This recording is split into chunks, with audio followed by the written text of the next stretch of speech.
There is a darkness in the galaxy that is older than any single world, a pressure at the edge of human memory that whispers of punishment long before the crime. It is not the raw horror of the warp, nor the blind hunger of Xeno's empires. It is something more deliberate, more narrow, like the gaze of a judge who already knows the verdict. In that darkness, fear becomes a tool. Fear becomes a message. Fear becomes a law stronger than steel. In the long history of the Imperium, many legions fought to bring worlds to compliance, to bind humanity together beneath the eagle of Terra. Only one was shaped so completely around fear that it came to wear terror as its only honest badge. They did not set out to be monsters. They began as a solution. Before there was a legion called the Night Lords, there was a need. The Great Crusade was not yet in its later grinding years. The Emperor of Mankind still moved from campaign to campaign, sometimes present in person, sometimes in distant command. Human worlds were found in many states, from reluctant isolation to howling anarchy. Some submitted quickly, others did not. There were planets where negotiation, treaty, and careful integration could bring millions into the fold without bloodshed. There were others where entrenched tyrants and criminal dynasties had grown so deeply into the bones of a culture that any simple conquest would leave the rot intact. On those worlds, standard compliance was not enough. The problem was persistence. Overthrow a regime and its habits might remain. Replace a council and its spirit might still survive in the shadows. The Imperium needed a way to make certain that some futures simply never arose. It needed a specialist answer to the question of what to do with societies that chose cruelty as their foundation. The Legiones Astartes were not all identical. Each legion was designed with a particular emphasis, a certain pattern of strengths and tendencies that made it suited to different forms of war. Some were built around siegecraft and methodical annihilation. Others excelled in swift strike warfare, diplomacy backed by the promise of decisive force, or the patient guardianship of fragile frontiers. The eighth of these legions, numbered VIII and unnamed in those early years, was given tools of shadow from its inception. They were trained to approach targets quietly, to slip into cities and command structures in the hours before open compliance began. They learned how to decapitate leadership cadres, to disrupt communication, to show themselves at the worst possible moment in order to make resistance seem pointless. They were not yet the nightmarish figures that later ages would recall, but the seeds of their identity were already there. Stealth, precision, the idea that fear could move faster than any blade. At that time, before they met their Primarch, the 8th Legion drew its recruits from many worlds loyal to Terra. Their gene seed was stable, their discipline firm. Commanders valued them for their ability to end campaigns swiftly through sudden, targeted displays of force. Imperial records from those early years speak of cities that surrendered after a single night in which key officials simply disappeared. Their palaces found silent at dawn. The message went out quietly and clearly. The Imperium could be everywhere. Authority that opposed it could be removed as easily as a shadow erased by the sun. For many strategists, this was merciful. Fear used with purpose meant fewer battles, fewer dead, fewer ruined cities. It was a cold logic, but not yet a cruel one. The 8th Legion was an instrument intended to frighten whole societies into surrender, so that they might be folded into the Imperial project with minimal waste. Yet instruments take on the imprint of the hand that wields them. In the age when the Primarchs were scattered, hurled across the stars by forces that even the greatest minds of the Mechanicum could not fully map, Each of those lost sons landed in a different environment. Some were found by high cultures with strong laws. Some grew among nomads, artisans, or warrior tribes. One fell upon a world that seemed carved from the concept of despair.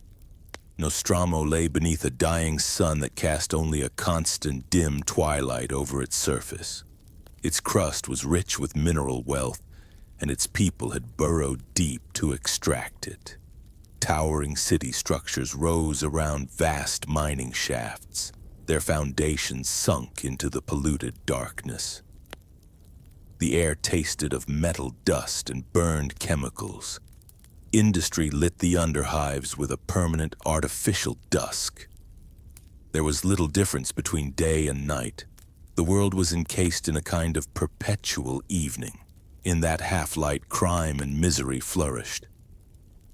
Nostramo's early history had seen the rise of industrial clans that controlled wealth and power with casual brutality.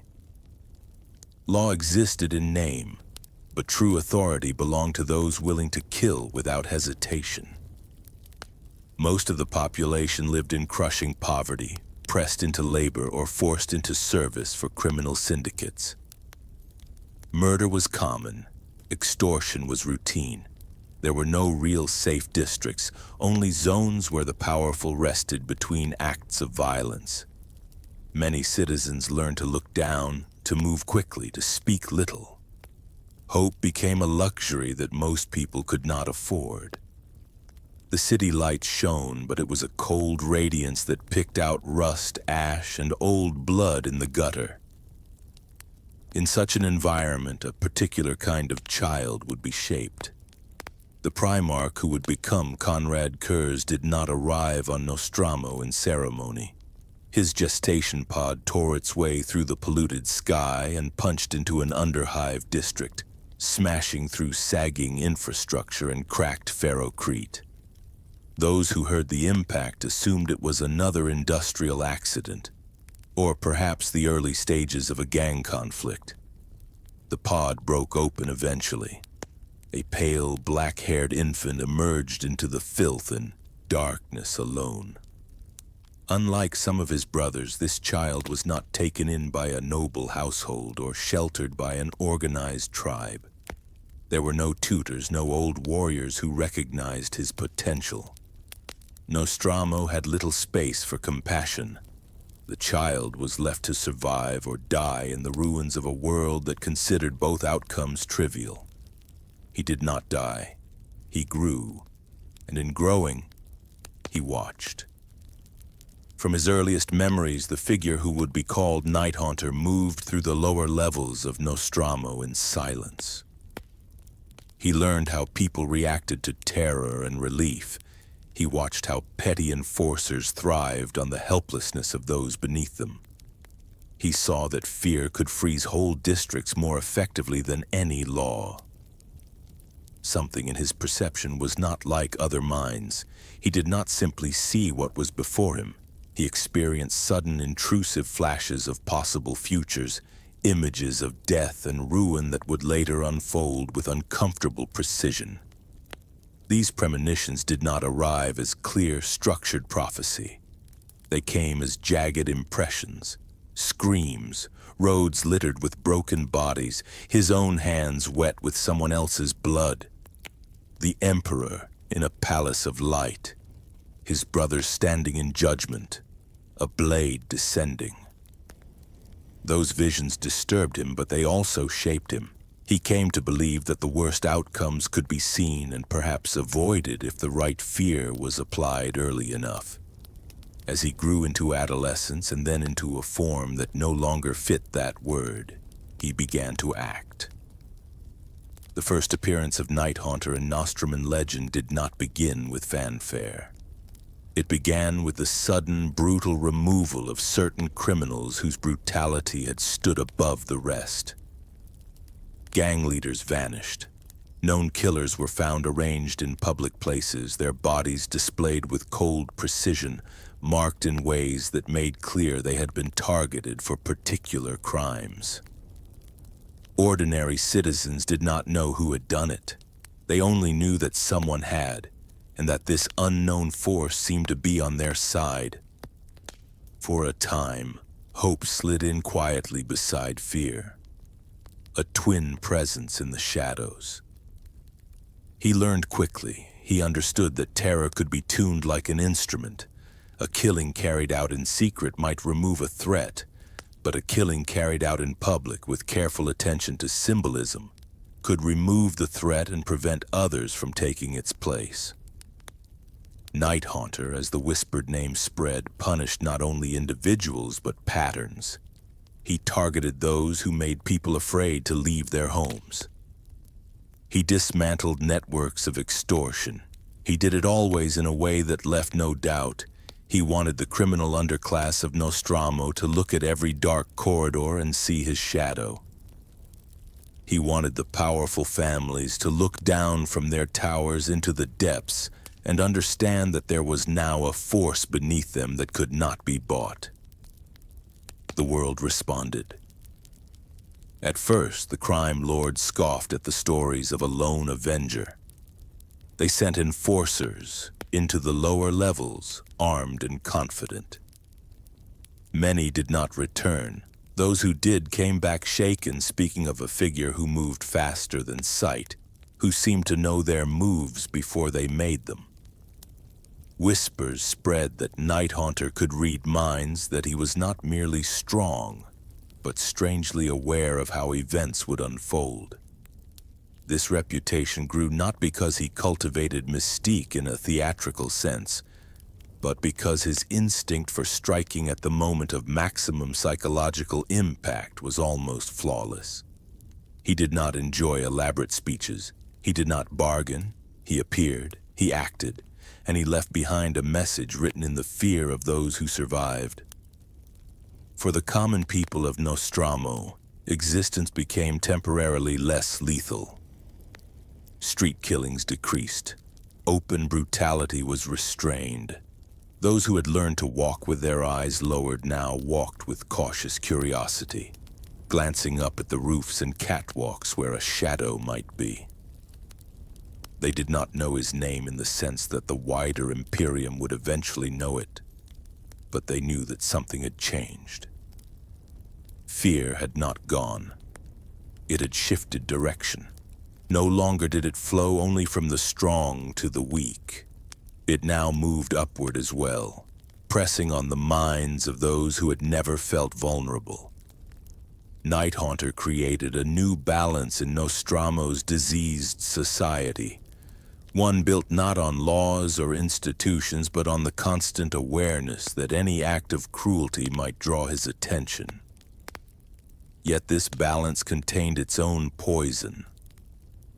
The figure watching from the gloom was not a perfectly stable guardian. The same visions of the future that allowed him to anticipate threats also showed him darker possibilities that he could not change.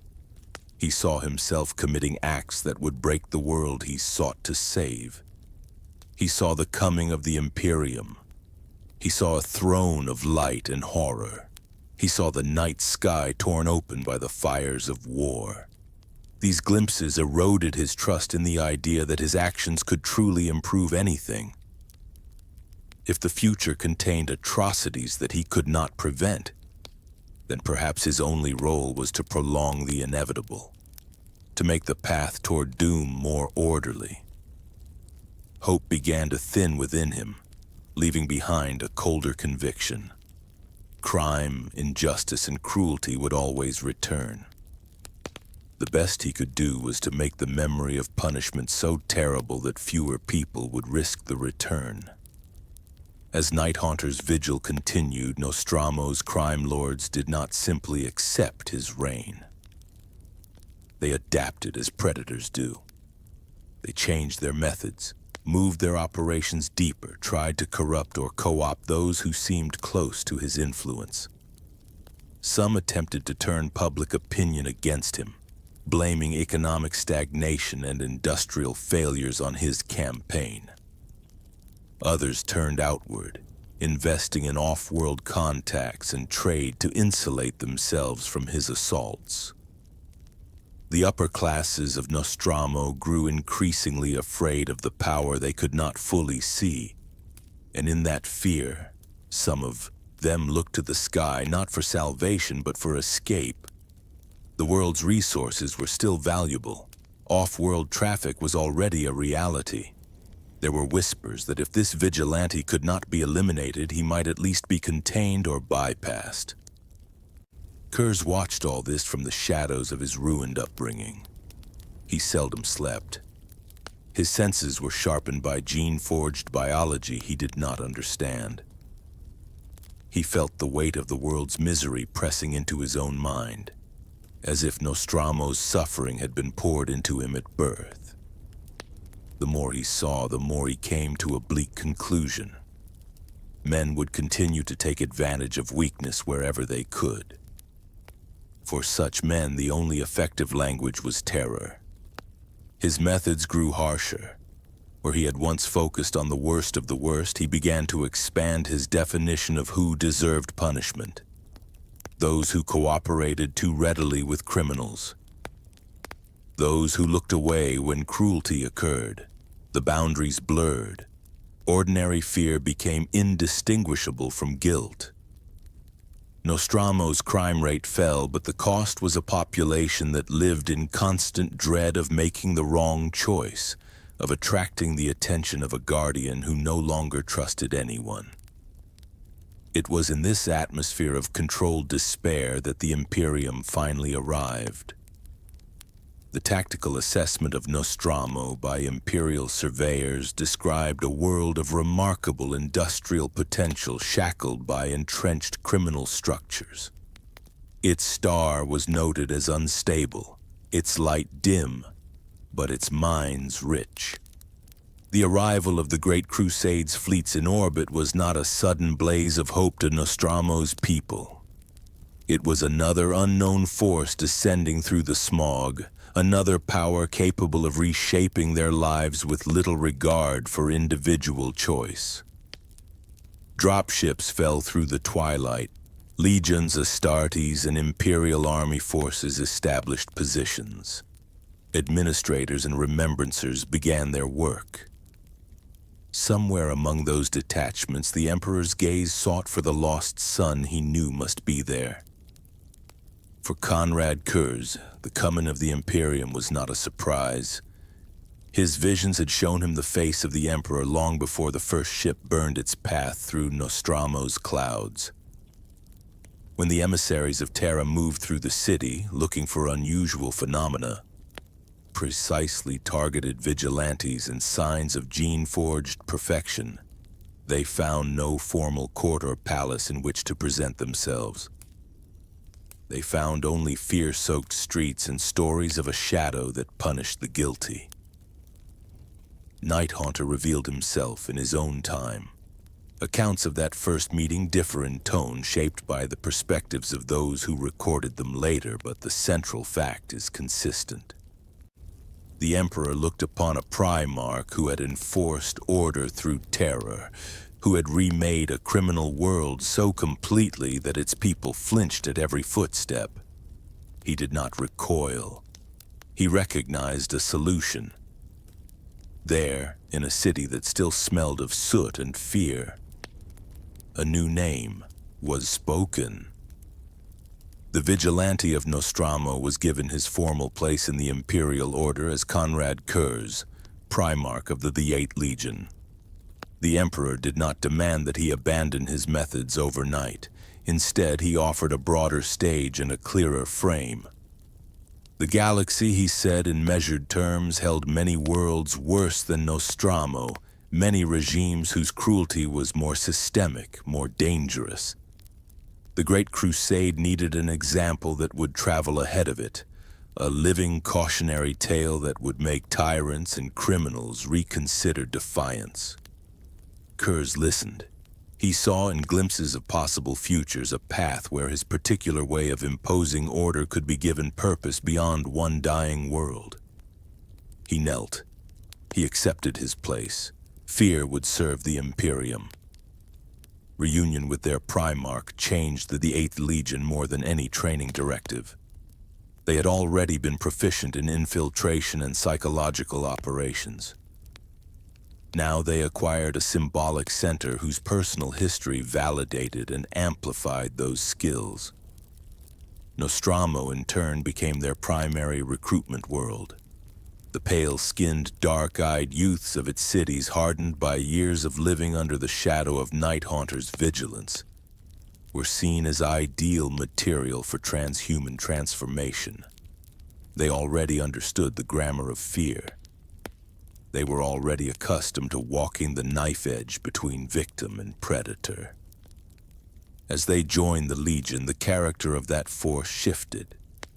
Terra-born veterans found themselves serving beside warriors whose first loyalty was to their Primarch's harsh code rather than to any abstract ideal of the Emperor's truth.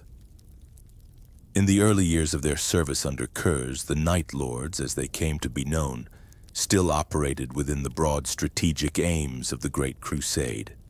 They were deployed against regimes that used terror and oppression to maintain control. In such campaigns, the VIII Legion mirrored and exceeded those tactics, turning the tools of the oppressors back upon them.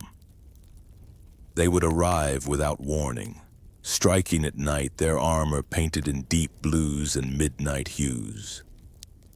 Lightning motifs crawled across their ceramite, outlined in pale, stark lines that seemed to flicker when seen in poor light. Some constructs bore stylized bat-winged helms or skull-faced masks. They made no attempt to appear as noble champions. They wished to be mistaken for nightmares. Their doctrine was clear. They would identify political and criminal nodes that sustained resistance. They would make those nodes examples. They would leave survivors to spread the story. On world after world, rebellions collapsed before lines of battle could properly form. Not because the Night Lords annihilated entire populations, but because the rumor of what happened to those who defied them ran ahead of any organized resistance.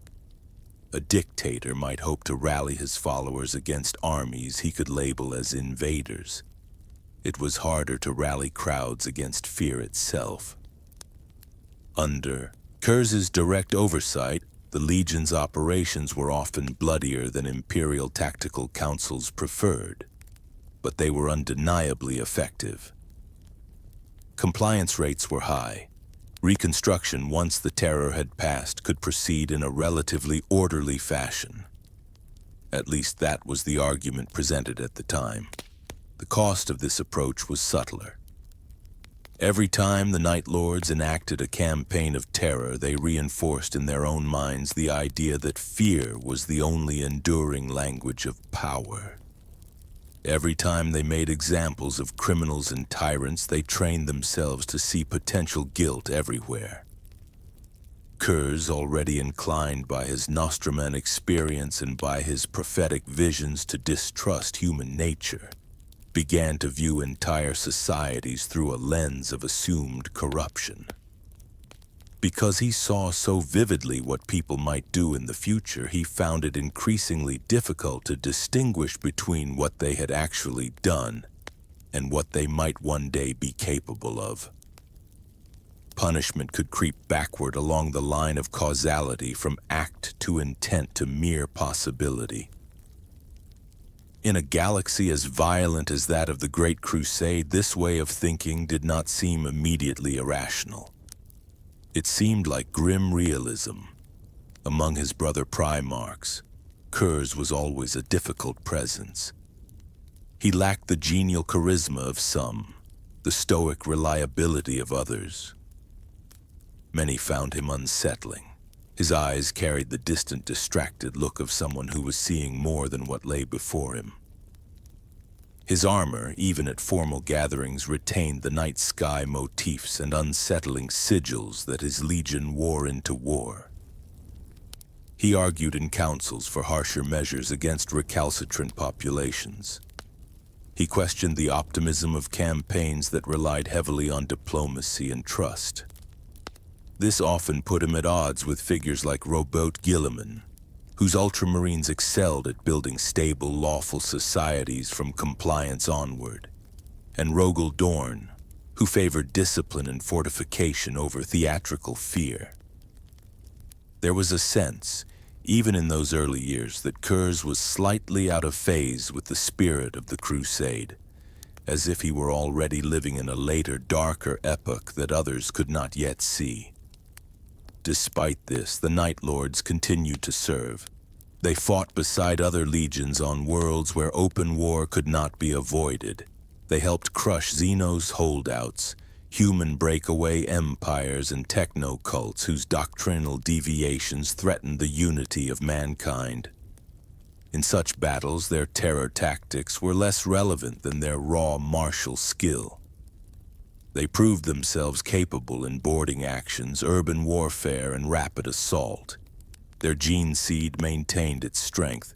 Their officers, many of whom had come up from Nostramo's brutal streets, showed a sharp, pragmatic understanding of how to shatter an enemy's morale. Other legions did not enjoy their company, but few questioned their results. They were an unpleasant necessity, a shadow you tolerated on, the perimeter of your vision because it kept worse shadows at bay.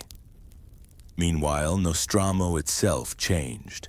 Under the formal authority of its Primarch, the world's crime lords were brought to heel with terrifying swiftness.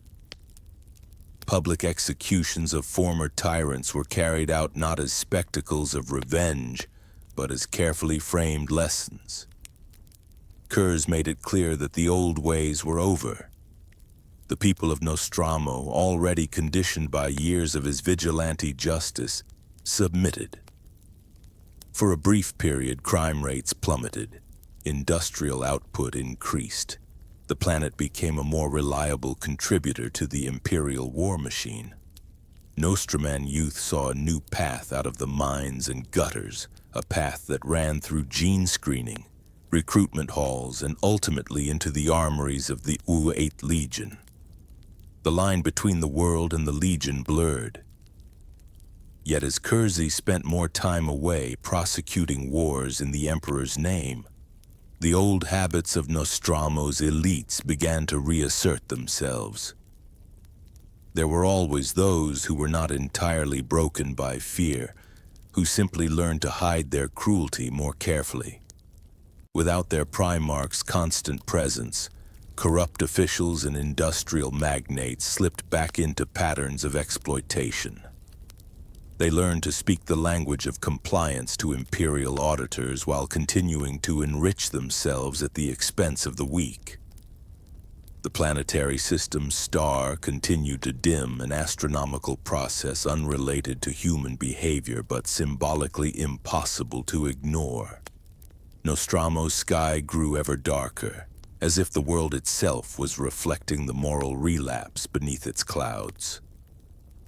Reports of this decline reached Curze. The exact sequence of events is recorded differently in different sources, some more sympathetic to him than others. But the essence of the crisis is constant. The Primarch learned that the world he had remade through terror was sliding back toward its old state.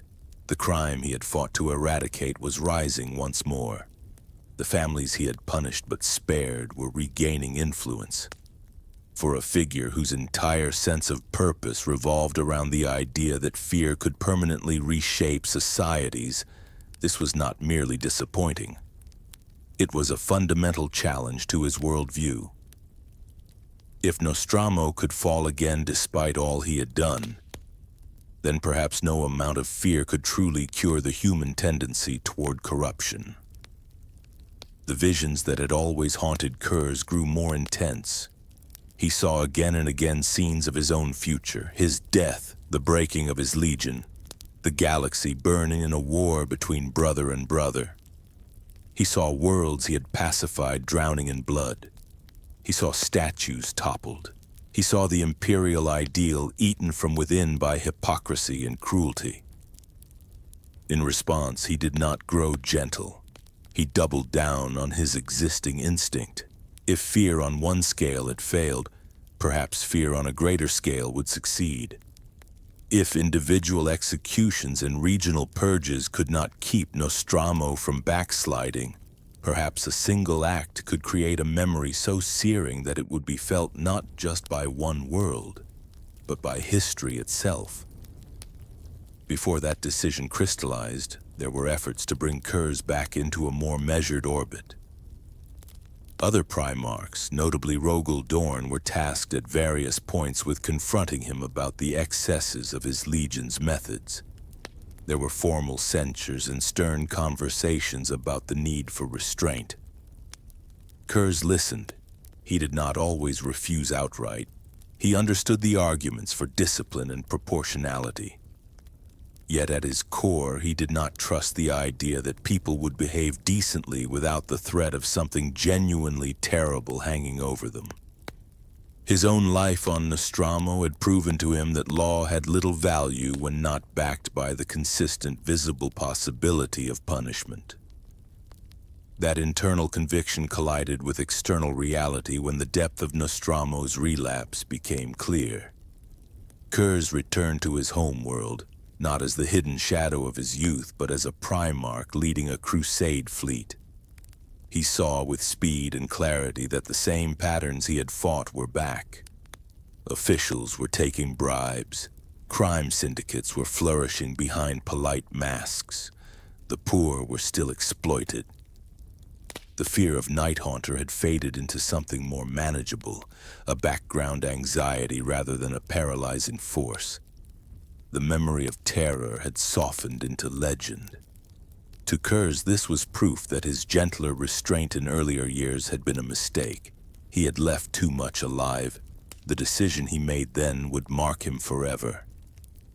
He chose to render judgment on Nostramo not as a stern but redeeming father, but as an executioner delivering a final sentence. Boarding his flagship, he ordered the vessel into a position where its main guns could target key regions of his home world. In his vision, this was not madness. It was a logical extension of his principle. If a society built on cruelty could not be permanently reformed by fear, then that society should not exist. The precise technical details differ in some accounts. Some say he aimed at the planetary core, destabilizing it. Others focus on sustained bombardment of vital industrial regions. What is clear is that the bombardment fractured Nostramo's crust, triggering a chain of geological and atmospheric disasters from which the world could not recover. From orbit, Curze and his Legion watched their homeworld crack. Cities slid into chasms. Oceans turned to steam. The already faint light from the dying star shone over clouds of debris and molten rock. Those Nostramans who had believed themselves safe in their estates were erased in the same instant as those who had suffered under them. A lifetime of terror was distilled into a single final image. For the Night Lords, that sight became a defining memory. They had seen their Primarch judge an entire world and find it wanting. They had watched him decide that the only workable cure for certain forms of corruption was obliteration. The wider Imperium received news of Nostramo's destruction with a mixture of horror and cold pragmatism. Some saw in it unforgivable excess, a sign that Curze's methods had gone beyond any acceptable boundary. Others, viewing the galaxy through the lens of constant war, considered it a tragic but perhaps understandable act given the world's deep-seated criminality. The Emperor himself did not immediately move to publicly disown his son. There were wars still to fight. The Great Crusade was entering more dangerous phases as it pushed against entrenched powers and stubborn pockets of resistance. For the moment, Curze and his Legion still had uses. Within the Night Lords, however, the psychological impact of Nostramo's demise was profound.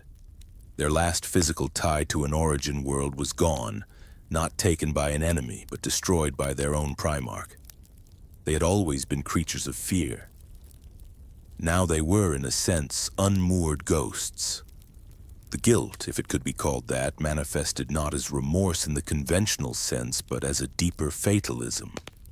If even their own world could not be saved, then perhaps nothing could.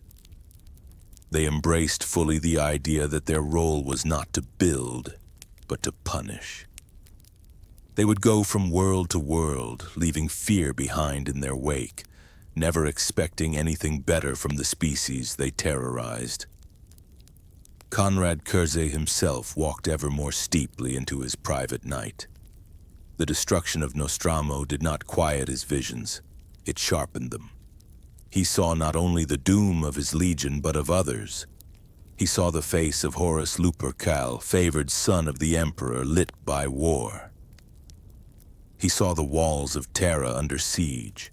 He saw cities burning in the light of treachery. He spoke at times to his brothers of the futures he perceived, warning them in language that veered between lucid critique and apocalyptic pronouncement. Some took him seriously for a time. Many came to believe that his prophecies were less insight and more self-fulfilling obsession. For Curze, the line between prediction and inevitability blurred. If he had foreseen betrayal, and if betrayal was already seeded in human nature, then perhaps resisting it was merely another way of delaying the inevitable. In that space between vision and action, the Great Crusade continued. The Night Lords went on prosecuting campaigns in the void and on countless worlds. Their reputation darkened further. They became the legion that planetary governors dreaded to see arriving in orbit, the force that no insurgent could claim as noble enemy. They left behind not stories of honorable duels or grand sieges, but hushed accounts of horrific nights when the lights went out and the screams began. And yet, even then, some in the Imperium still told themselves that this was a necessary horror, an ugliness confined to the margin so that the greater project of unifying humanity might proceed. Fear used in the shadows so that hope could live in the light. The tension between that justification and the lived reality of the Night Lords could not hold forever. The galaxy was moving toward a fulcrum.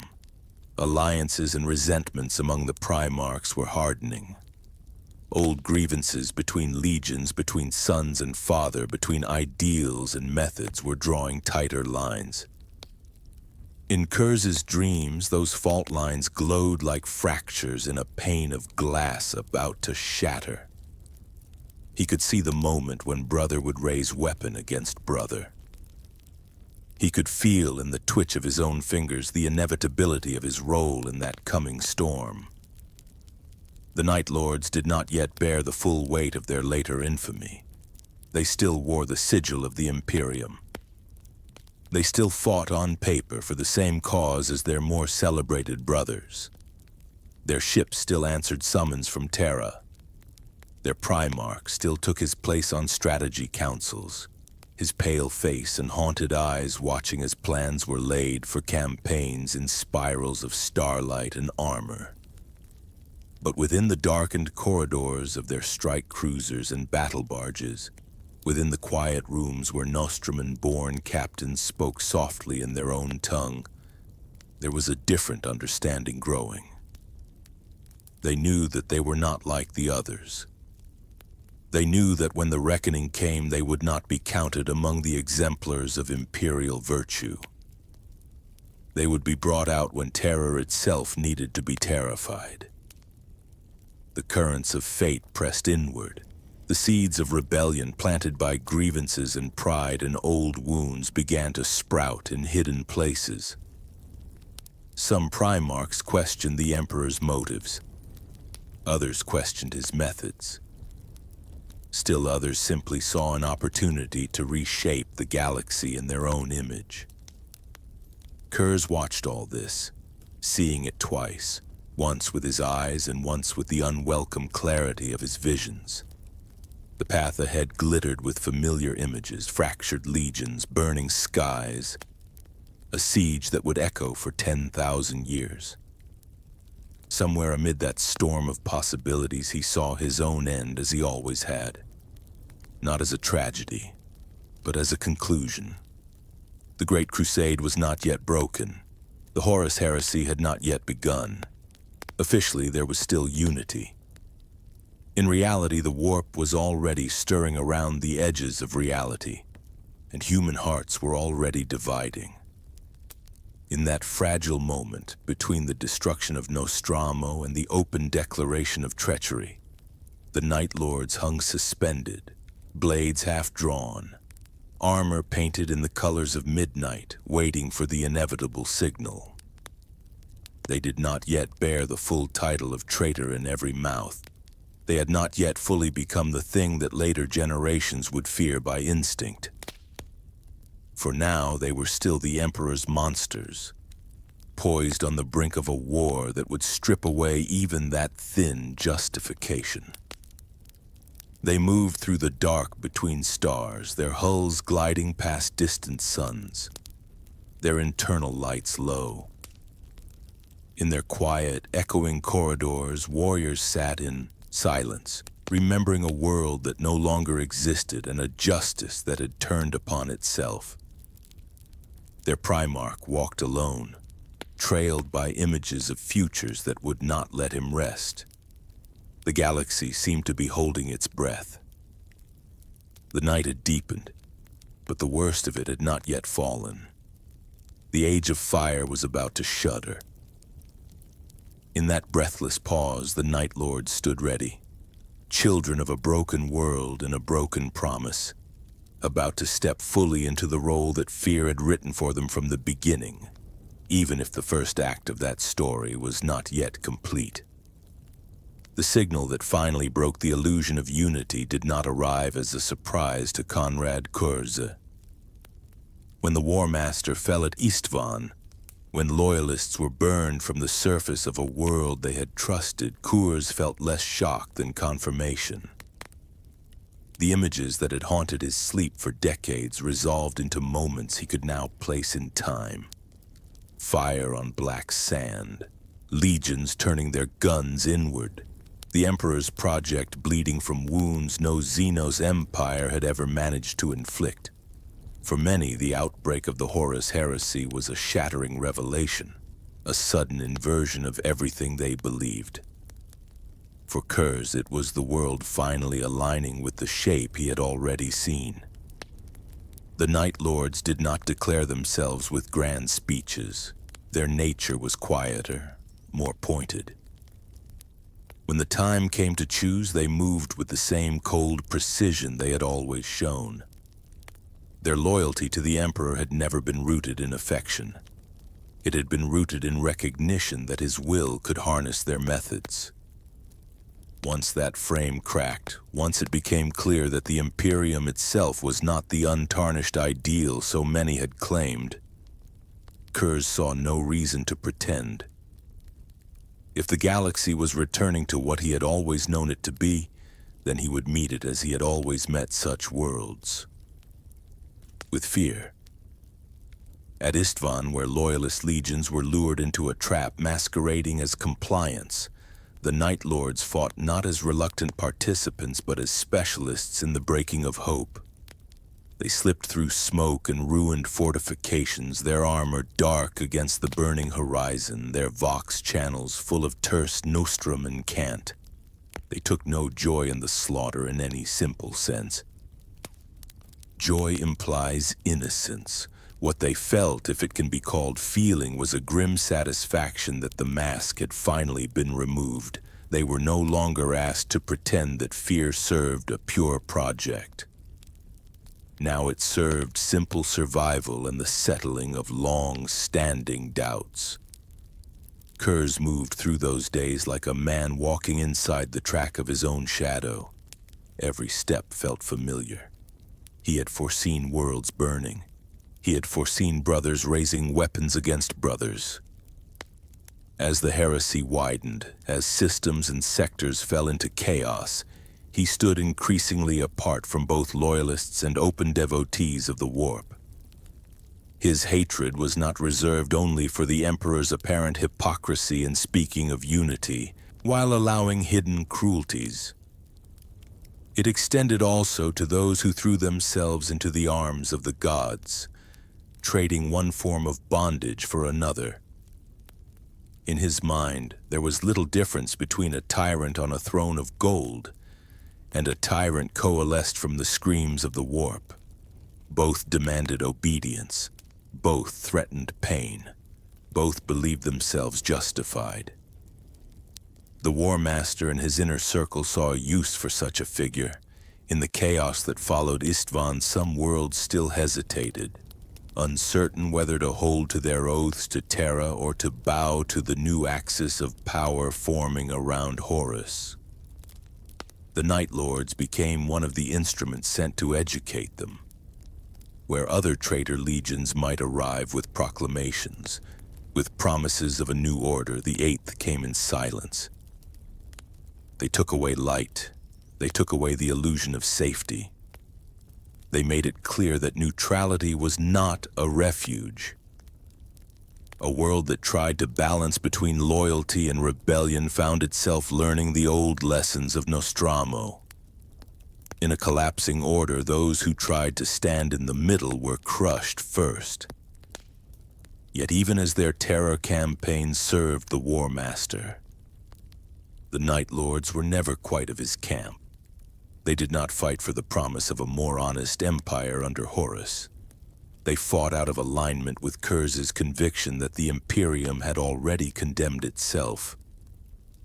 When he railed against his brothers, when he accused them of blindness and hypocrisy, he did not exempt the traitors. He simply saw them as more honest expressions of what had been growing for a long time. In his private visions, the heresy was less an aberration and more an eruption, the surface breaking under pressures that had always been there. The guilt he felt was not for joining the War Master. It was for seeing all of it and still failing to change the shape of what was coming. The heresy scattered campaigns like shards of glass across the galaxy. One of the longest and most drawn-out contests involving the Night Lords took place far from Terra, in the Thrammas sector. There, a string of human worlds hung along important routes valuable not only for their resources but for their position. Into that region came the Dark Angels, led by their Primarch Lion L. Johnson, a figure as reserved and calculated in his own way as Curze. The Night Lords and the Dark Angels met not in a single decisive clash, but in a protracted struggle that would be remembered as the Thrammas Crusade. In Thrammas, the Night Lords did what they had always done. They refused to stand in ordered battle lines for long. They struck at supply convoys. They fell upon lightly defended worlds at the edges of the campaign. They made examples of garrison commanders, of planetary elites who thought themselves insulated. They left behind wrecked void installations, soot-stained city squares, and terrified survivors who carried their legend ahead of them. The Dark Angels, for their part, responded with their own brand of relentless method. The Lion analyzed patterns of raids, traced the paths of Night Lord squadrons through the warp and real space, set traps that closed like great iron jaws around seemingly undefended bait. The dance between Curze and L. Johnson in those months was less like a straightforward war and more like a duel played out in star systems and fleets. Curze used his foresight and his understanding of fear to keep his legion one step ahead of destruction. The Lion used his own brilliance to deny the Night Lords easy kills and to grind down their strength. Each saw something of himself in the other. Both were hunters. Both believed that they, more than their brothers, understood the necessity of harsh measures to preserve what they valued. Both distrusted easy words about mercy. Yet one hunted from the shadows while convinced that collapse was inevitable. The other hunted in the name of an order he still believed could be preserved. however bloodily. As the Thramas War dragged on, the strain on the Night Lords grew. They had fewer resources than some legions. Their recruitment base had been shattered when Nostramo died. Their Primarch's mental state was eroding. Curze spent long periods in isolation, pacing the shadowed halls of his flagship Nightfall, surrounded by slivers of future he could not unsee. He saw himself cornered. He saw himself captured. He saw himself beaten by a brother who embodied a frozen, inflexible kind of justice. He saw his legion breaking into pieces that drifted through the far future like shards of a broken mirror. None of these visions brought him comfort. They did not even bring clarity. They brought only a deepening sense that his own story had already been written, and that every choice he made was merely tracing lines already scored into the stone of time. On the worlds that burned under Night Lord raids, the human experience of this cosmic struggle was simple and terrible. Lights failed. Vox transmissions turned to static. Armor silhouettes with bat-winged crests appeared on rooftops and in doorways, moving with the confidence of those who had lived their entire lives in darkness. The Night Lords did not slaughter at random in those moments, not at first. They selected targets that would make the strongest impression. Civic leaders, symbols of authority, those whose deaths would send the clearest message that no title, no oath, no wall was enough. They allowed some witnesses to escape. They understood that memory was a more enduring weapon than any blade. Their strength, however, was also their limit. For all their skill in terror, the Night Lords were not suited to holding territory, to defending great bastions against steady siege, to building stable rear areas in which logistics and administration could flourish. They were, in a sense, permanent raiders, a force that excelled in breaking but faltered in the work of upkeep. In Thramas, this meant that while they could damage and delay the Dark Angels, they could not ultimately prevent the Lion from tightening his grip. Every Night Lord victory carried with it an echo of its own futility. They could terrorize a world into paralysis, but they could not reshape an entire sector's fate. The internal cohesion of the Legion also began to crack. Nostramo recruits and Terran veterans had never been fully comfortable with one another, and as the heresy progressed, that fault line widened. Some officers questioned Curze's destruction of their home world, not in open challenge at first, but in quiet conversations, in glances in the way their orders emphasized self-preservation and local vendettas over any broader strategic plan. Others embraced the Primarch's fatalism, following him deeper into the conviction that the only honest path left was to make the galaxy taste the fear they believed it deserved. The more they internalized that belief, the less space there was for any softer interpretation of their purpose. Within this fraying structure, certain figures took on symbolic importance. The first captain, Sevatar, master of the Atramentar elite, represented a kind of sharp, pragmatic understanding of who the Night Lords had become. He saw clearly that their terror tactics had long since outgrown noble justification. He led from the front regardless, wielding his warriors like scalpels cut from midnight. In the Thramas fighting, his actions helped the Legion escape traps that might have annihilated them. His eventual fall from the center of events, whether through capture, injury, or the opaque currents of conflicting accounts, left a gap in the Legion's internal balance that no one quite filled. After he was gone, the slide into unrestrained cruelty accelerated. The Thramas campaign ended not with a neat resolution, but with a pattern of exhaustion and forced movement. The Dark Angels were drawn away by other demands of the heresy, called toward the wider crisis enfolding Terra and the core of the Imperium. The Night Lords, battered yet with a significant portion of their strength intact, were left to drift inward along paths that would soon be choked by the dying storms of the war. They had not been destroyed, but they had been changed. They were further isolated from their brothers. They had seen the full weight of loyalist condemnation brought against them. They had watched their Primarch deteriorate under the pressure of foreknowledge and guilt.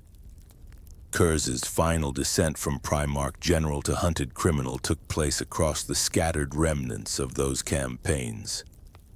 He began to turn his anger not only against external enemies, but against his own sons. Officers who tried to impose discipline where he saw only hypocrisy were punished with lethal severity. Whole companies that failed his impossible standards were sacrificed in needless attacks or abandoned when they faltered. He spoke openly of his visions, taunting loyalists with the horrors he knew awaited them, taunting traitors with the knowledge that their rebellion would not bring them the lasting victory they sought. His words became more like accusations than strategies.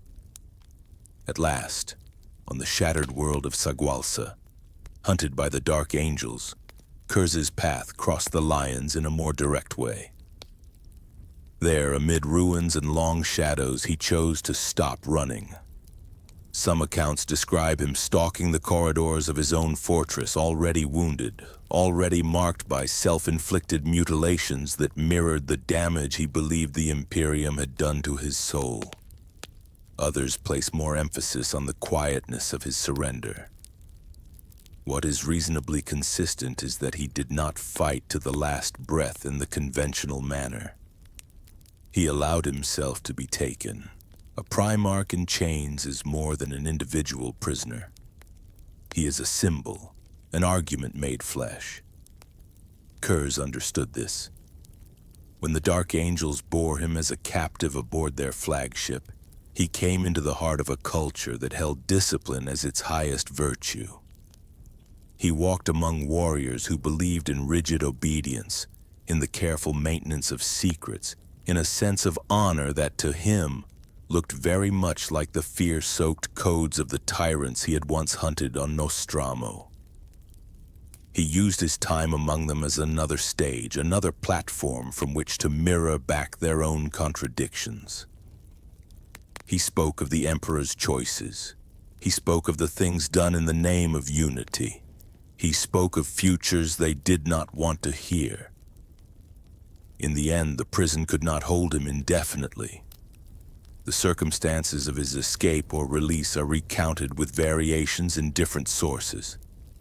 Some speak of a calculated withdrawal allowed by the lion for reasons of his own. Others suggest that Curze slipped his bonds through a combination of violent action and the subtle manipulation of those who guarded him. Whatever the exact path, he returned to the shadows. No longer a general of armies, but a haunted figure moving along the edges of a war that was reaching its final brutal concentration around Terra.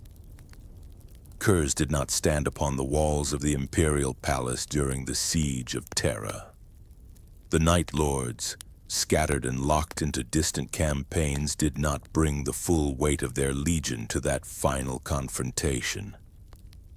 They bled and killed elsewhere, their terror felt on worlds that would never be mentioned in the great chronicles of the siege.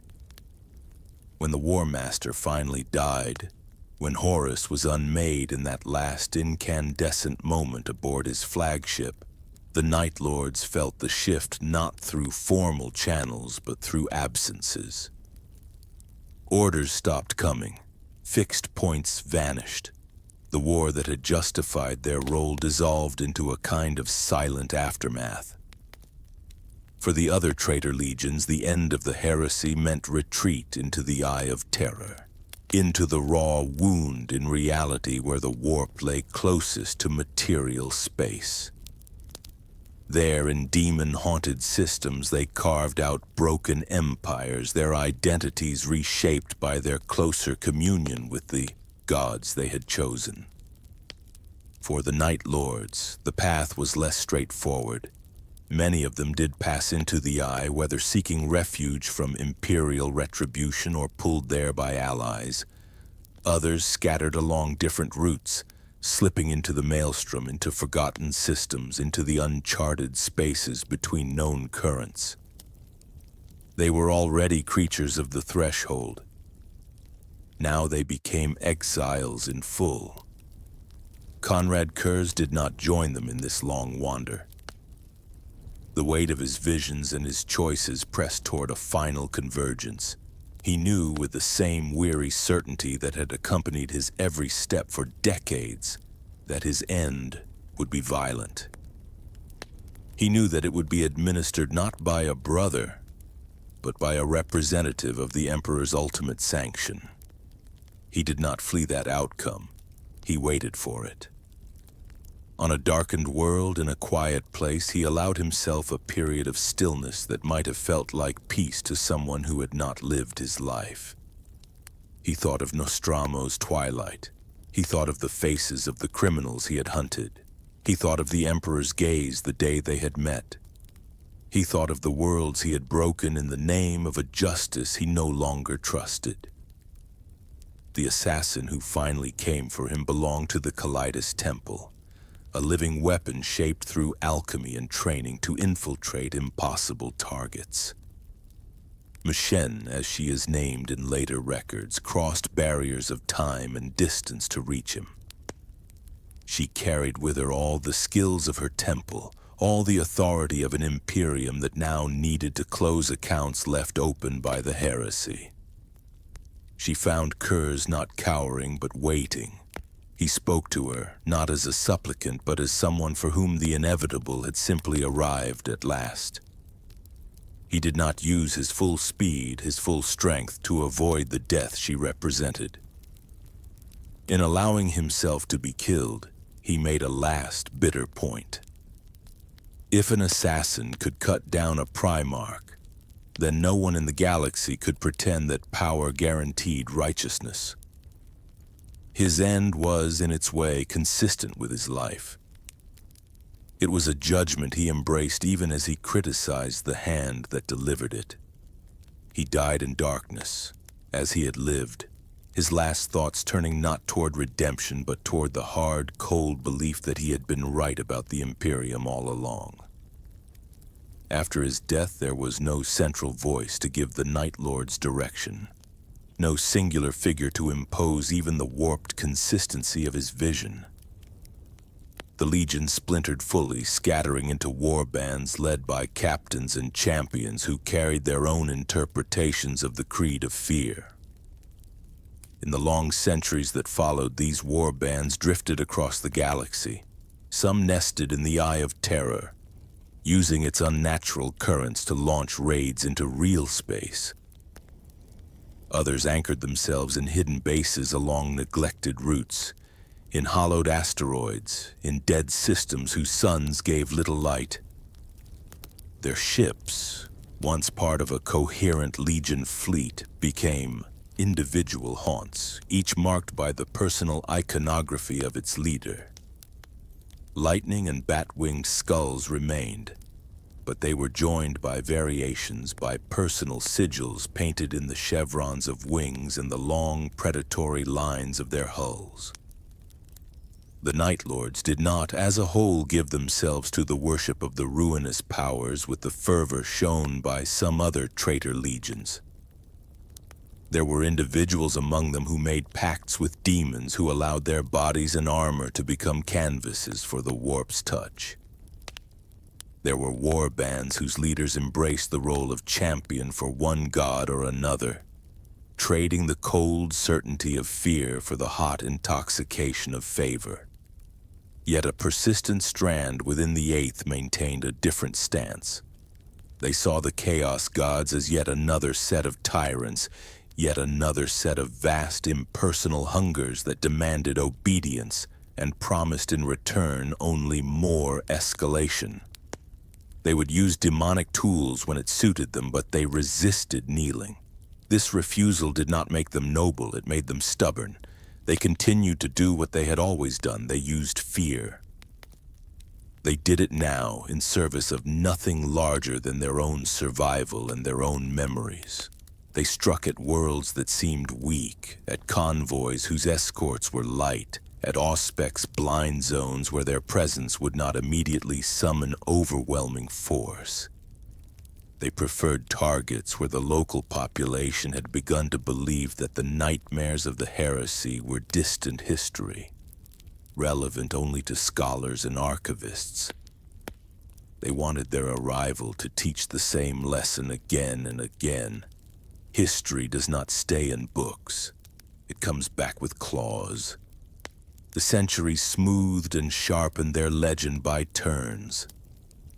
There are records of Night Lords appearing during later Black Crusades, their war bands joining larger efforts to push into Imperial space, only to peel away when their objectives were met, uninterested in holding captured territory. They participated in the sacking of shrine worlds, in the dismantling of orbital defenses, in the erasure of high-ranking officials whose deaths would send particular messages. They were, for larger chaos forces, useful allies of convenience, though never entirely trusted. For Imperial commanders, they were a persistent, maddening threat. It was difficult to predict where a group that valued terror over territory would strike next. Within small cells and strike forces, individual Night Lords wrestled in their own ways with the inheritance left them by Curze. Some wrapped themselves completely in the creed of punishment, telling themselves that every atrocity they committed was a mirror held up to the Imperium's own sins. They justified raids on civilian populations by listing in private litany the hypocrisies of ecclesiarchy processions, the bloody cost of imperial tithes, the lives thrown away in wars of governance and doctrine. Others, though they would rarely admit it openly, felt the weight of dissonance. They knew that many of those they terrorized had done nothing more than be born under the wrong sky. They knew that the small workers and frightened governors they killed were not the architects of the Imperium's cruelty. They continued anyway, trapped in a pattern set down centuries before they were born.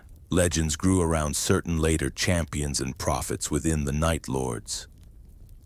Some spoke of a warrior cursed with visions like those of Curze, a son whose dreams echoed with the Primarch's last impressions of the future.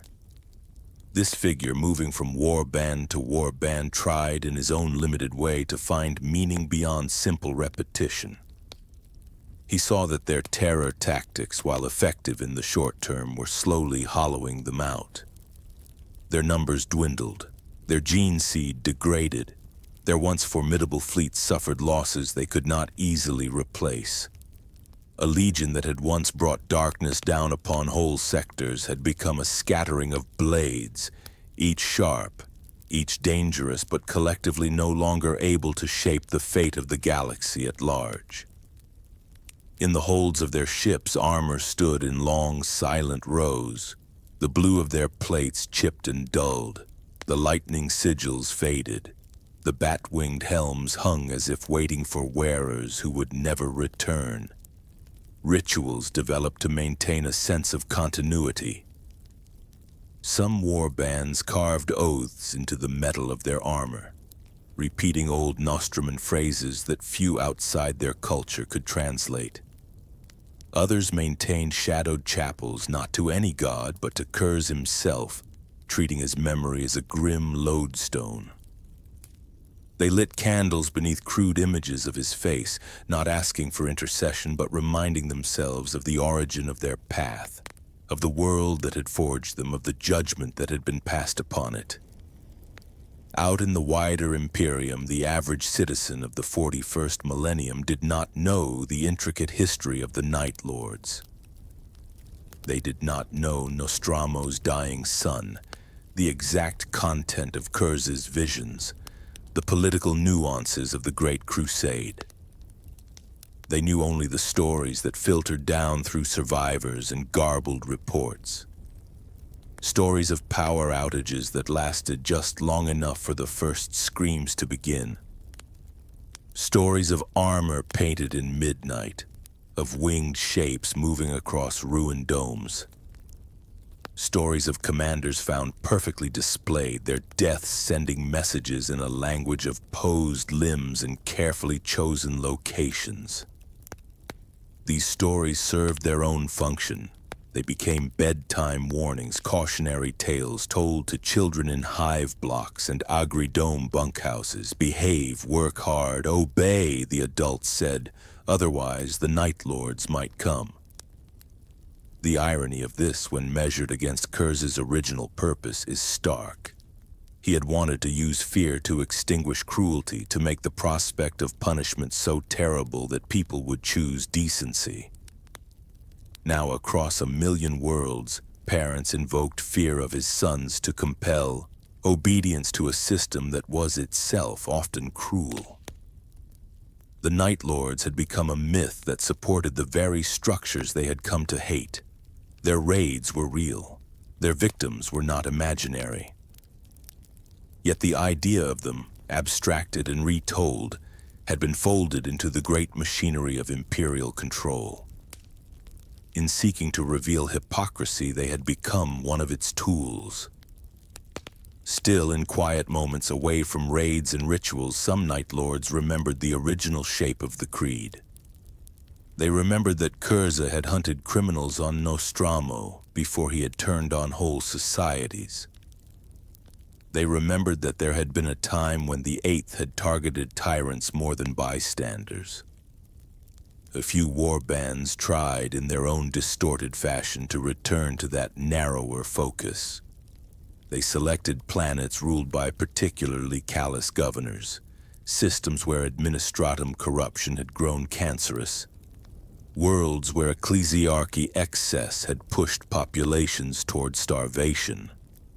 They struck not at the general populace, but at the ruling caste, tearing out the top of the structure and then withdrawing, leaving behind not only fear but a momentary power vacuum. The consequences of these actions were mixed. Sometimes the fall of a cruel elite opened possibilities for more humane leadership. Sometimes it simply cleared the way for new predators. The Night Lords did not stay to see which outcome took root. They were already gone, slipping back into the dark between systems, their hulls sliding along the margins of warp routes, their wake marked only by broken vox traffic and panicked astropathic pleas. They were not builders and never had been.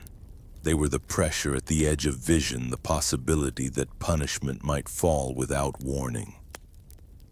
Their attempts to refine their target selection did not change the essential reality that they were instruments, not architects. The galaxy rolled onward around them, indifferent to their internal struggles. Great events unfolded. Necron tomb worlds awakened. Tyrannid hive fleets devoured biospheres. Vast orc warbands surged across sectors. Chaos champions launched yet more black crusades toward the Cadian Gate and beyond. In that chorus of disaster, the actions of a single Night Lord's warband on a forgotten backwater barely registered at the strategic level. On the human scale, however, they remained significant. To the inhabitant of a mining hab whose sky suddenly filled with dark shapes, to the voidsman who heard the telltale pattern of boarding torches on the hull, the difference between a major crusade and a lone terror raid meant very little. Fear was personal. On one such world, turning slowly beneath a cold, distant sun, a minor festival once took place each cycle to commemorate the day an imperial governor had signed the charter that brought structured order to the region. Citizens gathered in a plaza lined with banners. Children wore stylized Aquila masks. Speakers praised the stability and prosperity that compliance had supposedly brought.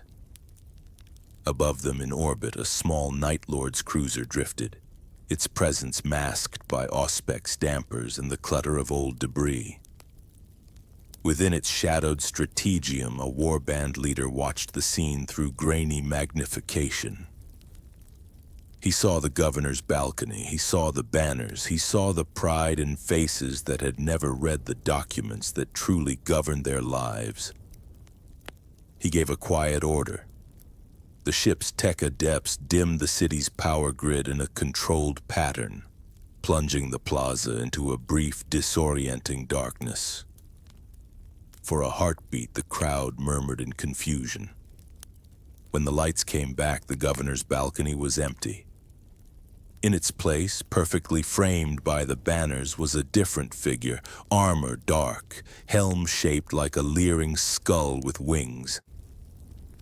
The Night Lord said nothing. He simply stood there, letting thousands of eyes fix upon him. Then he stepped backward and vanished. Later, the governor's body would be found in a different location, displayed as a message. For the crowd below, however, the most enduring image was that moment of impossible substitution, of a familiar symbol replaced by a nightmare. The story of that day would echo for generations, long after the exact wording of any speech had faded. On the cruiser, in the aftermath of the raid, armor was unsealed. Warriors moved through the familiar routines of maintenance and reflection. Some laughed in harsh Nostramo dialects, their humor shaped by shared risk.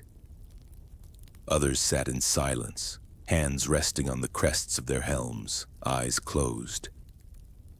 Somewhere in the ship's depths, a small shrine flickered with votive lights. Before a worn, painted image of Konrad Curze, a younger Night Lord knelt, his hands bare. He did not pray in the sense that an imperial citizen might. He did not ask for forgiveness or favor. He simply spoke, almost under his breath, recounting the raid, listing the governor's crimes as he understood them, recounting the fear he had seen in the plaza. He ended, as many in his warband did, with a phrase in Nostramo that translated roughly to a hope that the guilty would remember. Whether they truly were guilty in any cosmic sense was not something he could prove. He only knew that he had been born into a lineage defined by a belief that fear could guide humanity away from its worst paths. He suspected in his quieter moments that this belief had failed long ago. Yet in the small space between battle and sleep, he held to it, perhaps more out of habit than conviction. Far away on Terra, in archives that few ever visited, records of the Night Lord's early campaigns lay sealed in data vaults and memory stacks. They spoke in dry official language of Nostramo's integration, of Curze's appointment, of the destruction of his home world, of his execution by the hand of the assassin. They weighed his contributions and crimes in terms of compliance rates and casualty figures. They noted in neutral script that fear had proven an effective tool in the short term but carried with it long-term corrosive effects. Somewhere in those halls, a quiet functionary might pause for a moment over an old report, tracing the line of text that described the world cracking under orbital fire. Then the moment would pass, and the endless labor of the administratum would continue. The warp storms that had flared during the heresy still stained the galaxy. In certain regions, the boundary between material space and the immaterial sea thinned, producing phantom lights, whispers, unexplained disappearances. Travelers told tales of ghost fleets glimpsed in those turbulent zones, vessels painted in old colors, their hull icons barely visible through static, their plasma drives flaring too coldly. Some of these stories were misidentified echoes of current Night Lords' warbands. Others were inventions born of tired minds in long voyages.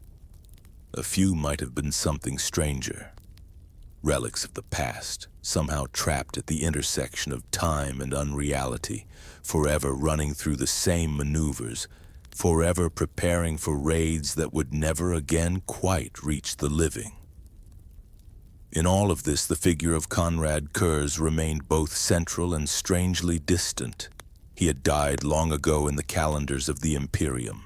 His bones, if any trace remained, were lost. Yet his choices continued to ripple outward. Every Night Lord's raid, every invocation of their name as a threat, every frightened glance into a dark corridor in a hive city carried with it a fragment of his philosophy. The idea that fear could be a kind of law, that terror could be harnessed to prevent worse atrocities, persisted in many forms, not only among his direct heirs, but in inquisitorial chambers, in the planning rooms of harsh commanders, in the private thoughts of anyone who believed that a little cruelty might be justified if it prevented greater suffering. The truth, as far as the galaxy ever admits such a thing, is mixed. In some cases, fear has indeed halted a hand, stayed a knife, made a would-be tyrant reconsider an escalation. In others, it has merely spawned new cruelties, new cycles of retaliation. The Night Lords stand as a living testament to this ambiguity. They are both executioners and examples, both wielders of terror and warnings about what happens when terror is all that remains. They move through the long night of the 41st Millennium as shadows among storms, diminished from what they once were, yet still capable of casting long silhouettes across the lives they intersect. Somewhere, on a forgotten ship gliding through interstellar dark, a Night Lord stands alone in a viewing blister. Before him, the stars wheel slowly. Their light is untroubled by the wars and fears of those who move beneath it. He watches, bareheaded, pale features lit by distant suns. In the cold reflection on the armor glass, his face seems to overlap with another older one, the lines of his Primarch's profile merging with his own. For a moment, he feels the sense that his life and Curze's are part of the same long exhalation, the same attempt to breathe order into a universe that has never cared for it. He thinks of Nostramo, a world he never saw. He thinks of Terra, a world he will likely never reach. He thinks of the next raid, already marked on a simple star chart at his side, and of the unknown faces that will look up in sudden terrified understanding when the lights go out. He does not smile. He does not weep. He simply stands, a lone figure suspended between past and future, between the ideals that once might have been and the weary, familiar practices that now define him. Outside, the galaxy turns. Empires rise and fall, armies march. Prayers are said in a million tongues. Ships leave wakes in the warp that swirl and fade. Somewhere in those currents, the legacy of the Night Lords continues, neither wholly extinguished nor ever fully triumphant. They are part of the fabric now, part of the endless pattern of fear and hope, cruelty and restraint, collapse and rebuilding. Their story, like so many others in the age of the Imperium, does not end with clean resolution. It lingers at the edge of vision, in the dark places, in the pause between breaths, in the knowledge that the night is always there, waiting, whether one has earned it or not.